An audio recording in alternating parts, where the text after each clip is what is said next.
Assalamualaikum warahmatullahi wabarakatuh. Bismillahirrahmanirrahim. Alhamdulillahilladzi 'allamal Qur'an khalaqal insan 'allamahul bayan. Wassalatu wassalamu ala sayyidina Muhammadin wa ala alihi wa sahbihi ajma'in. Amma ba'du. Anak-anakku yang berbahagia dan yang saya banggakan, semoga kalian dalam kondisi yang sehat walafiat ya. Bertemu lagi dengan Pak Amin ya. Materi kita kali ini adalah BTG. Kita sudah sampai pada materi yang ketiga, bab ketiga. Yang sebelumnya kalian telah mempelajari materi yang pertama tentang hukum bacaan lam dan ro, dan yang kedua adalah hukum bacaan tanda wakof. Yang ketiga, bab ketiga kita adalah membaca Al-Quran dengan tartil. Kali ini yang pertama itu menjelaskan tentang Quran surat Al-Furqan ya, ayat 1 sampai 9. Oke. Surat Al-Furqan itu merupakan surat yang ke-25 di dalam Al-Quran. Terdiri dari 77 ayat ya. Di dalam surat Al-Furqan ini menjelaskan tentang hukum-hukum Islam, tentang keimanan, dan juga tentang kisah-kisah terdahulu. Al-Furqan ini artinya adalah pembeda, membedakan mana yang hak dan mana yang batil ya, itu Al-Furqan. Surat Al-Furqan ini disebut surat Makkiyah. Kenapa disebut surat Makkiyah? Karena surat ini diturunkan di Mekah sebelum Nabi hijrah ke Madinah. Itu dinamakan surat Al-Furqan. Bisa membedakan mana itu yang baik, mana itu yang buruk. Baiklah, nanti di akhir setelah kalian mempelajari membaca Al-Quran dengan tartil, nanti kalian akan saya beri tugas untuk membaca dengan direkam ya. Membaca Al-Quran surat, tugasnya adalah membaca Al-Quran surat Al-Furqan ayat 1 sampai 9 sebagaimana yang ada dalam buku penunjang ini ya. Di halaman 16 sampai 17 ayat 1 sampai 9 itu nanti kalian baca sambil direkam audio, direkam suara saja tanpa direkam pakai video, suaranya saja. Saya ingin mengetahui bagaimana bacaan kalian, baik itu tajwidnya ataupun makhrajnya ya. Itu direkam untuk, karena kalian tidak bisa hadir di sekolah, jadi saya ingin tahu kalian membaca Al-Quran bagaimana. Nah, jadi penilaian kalian dalam materi BTQ.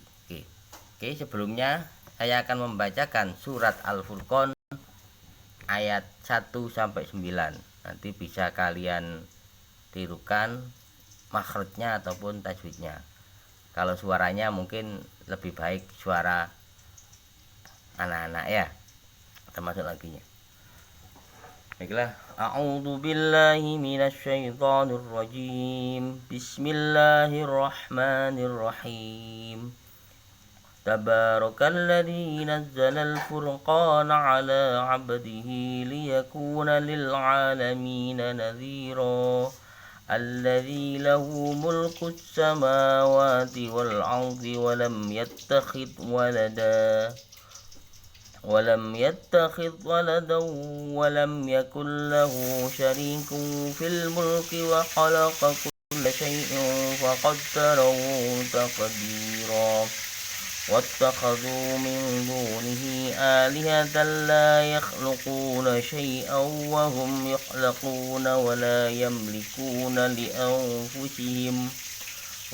يملكون لأنفسهم ضرا ولا نفعا ولا يملكون موتا ولا حياة ولا نشورا.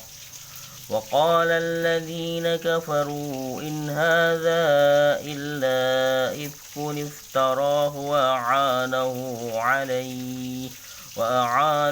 عليه قوم آخرون فقد جاءوا ظلما وزورا وقالوا أساطير الأولين اكتتبها فهي تملى عليه بكرة وأصيلا قل أنزله الذي يعلم السر في السماوات والأرض إنه كان غفورا رحيما وقالوا ما لهذا الرسول يأكل الطعام ويمشي في الأسواق لولا أنزل إليه ملك فيكون معه نذيرا أو يلقى إليه كنز أو تكون له جنة يأكل منها وقال الظالمون إن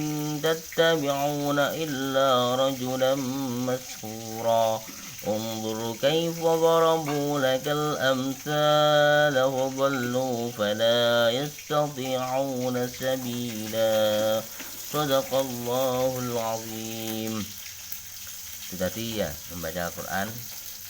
Semoga nanti kalian bisa baca Al-Quran dengan baik dan benar. Tentunya ketika kita ingin membaca Al-Quran dengan baik dan lancar ya, maka kita harus istiqomah, rutin bacanya Al-Quran setiap hari, meskipun sedikit, 5 ayat, 3 ayat, 10 ayat ya, maka 1 juz. Tapi kalau kita rutin, insya Allah kalian akan lancar untuk membacanya. Tuh.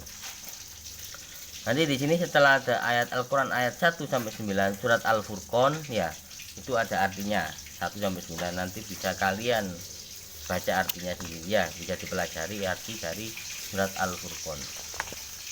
Selanjutnya untuk materi berikutnya yang kedua itu adalah memahami dan menjelaskan tentang Quran surat Asy-Syu'ara ayat 80 sampai 100 ya.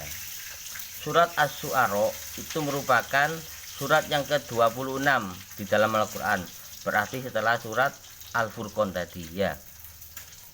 Surat Asy-Syu'ara ini terdiri dari 227 ayat, termasuk juga tergolong dari surat Makkiyah, yaitu surat yang diturunkan di Mekah, surat Makkiyah. Kenapa dinamakan surat Asy-Syu'ara ya? Surat Asy-Syu'ara itu artinya adalah para penyair. Jadi ketika pada waktu Rasulullah itu banyak sekali para penyair-penyair Arab ya, yang mereka perbuatannya itu jauh dari perbuatan Rasulullah. Mereka menganggap bahwasanya Al-Quran itu adalah karangan Kanjeng Nabi, karangan Rasulullah. Padahal Al-Quran ini adalah kalamullah, itu langsung firman-Nya Allah, bukan karangan Nabi. Jadi para penyair ini oleh Allah sampai disebutkan dalam Al-Quran. Mereka itu apa yang mereka katakan tidak sesuai dengan perbuatannya. Jadi yang mereka perbuat dengan apa yang dikatakan itu tidak sama. Mereka itu pandai untuk memutarbalikkan lidah, pinter ngomong ya, tapi kelakuannya itu tidak sama. Mereka banyak disenangi oleh orang-orang sesat ya, oleh orang-orang kafir. Itu dalam surat Asy-Syu'ara dijelaskan. Jadi artinya surat Asy-Syu'ara itu adalah para penyair. Itu materi membaca Al-Quran dengan tari yang kedua. Materi yang ketiga adalah menjelaskan tentang surat An-Naml ayat 27 sampai 24 ya. Surat An-Naml ini merupakan surat yang ke-27 dalam Al-Quran ya. Jadi setelah surat Al-Furqan, terus surat Asy-Syu'ara, terus surat An-Naml. Surat An-Naml ini terdiri dari 93 ayat ya, sama diturunkan di Mekah, disebut surat Makkiyah. Itu surat An-Naml. An-Naml apa artinya? Semut. Loh, kenapa kok sampai ada nama semut dimasukkan di dalam Al-Quran ya? Tadi ada surat namanya surat semut. Lagi di Al-Quran ada surat lebah, An-Nahl ya. Kalau sekarang An-Naml ya, surat semut. Kenapa sampai ada semut? An-Naml ini dalam ayat ke-18 dan 19 ya, ada perkataan Naml. Ketika itu ada rombongannya Nabi Sulaiman. Ini ada semut, gerombolan semut, golongan semut itu menghindar ya, khawatir terinjak oleh Nabi ya, oleh Nabi Sulaiman. di mereka itu sambil bersembunyi. Kenapa kok sampai nama semut dijadikan nama surat dalam Al-Quran? Kita supaya bisa mengambil ibroh atau mengambil pelajaran ya tentang semut. Semut itu adalah hewan atau binatang yang hidup berkelompok. Hidup jarang, bahkan kita tidak menemukan semut hidupnya sendirian, berkelompok sambil gotong royong ya, membuat tempat tinggal itu di dalam tanah ataupun di lubang-lubang ya, dan rumahnya itu bertingkat. Mereka itu gotong royong untuk membawa dan menyimpan makanan ya. Makanannya disimpan ketika mungkin ada musim paceklik, musim dingin. Mereka itu selalu disiplin. Semut ini disiplin ya. Makanya kita itu oleh Allah disuruh mengambil pelajaran dari binatang yang namanya semut ini. Mereka selalu kompak, berkelompok, disiplin ya. Kalian perhatikan ketika di rumah kalian banyak semut, semut itu pasti banyak berkelompok. Ketika lewat kayak nempel, kayak kalau kita mungkin salaman itu. Itulah hebatnya semut. Makanya sampai di dalam Al-Quran itu ada namanya surat An-Naml atau surat semut ya. Itu. Jadi nanti yang akan kalian baca itu adalah membaca surat An-Naml ayat 27 sampai 40 ya. Oke. Itu materi kita pada pertemuan kali ini ya, semoga bermanfaat, bisa kalian pelajari dengan sebaik-baiknya ya. Oke. Sebelum itu tugas kalian anak-anak kelas 8 ya, adalah kalian membaca surat Al-Furqan ayat 1 sampai 9 ya. Kalian buka Al-Qur'annya atau bisa lihat di buku penunjang di halaman 16 sampai 17 ya. Quran surat Al-Furqan ayat 1 sampai 9. Nanti kalian baca sambil direkam audio atau direkam suara ya. Nanti kalian kirimkan di link yang akan saya kirimkan nanti ya. Oke.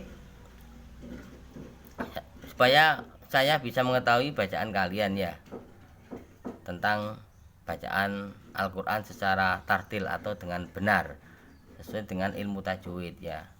Yang namanya orang Islam itu harus bisa membaca Al-Quran, karena Al-Quran itu adalah kitab suci kita, pedoman kita ya. Makanya kita harus bisa rajin-rajinlah membaca Al-Quran ya. Istiqomah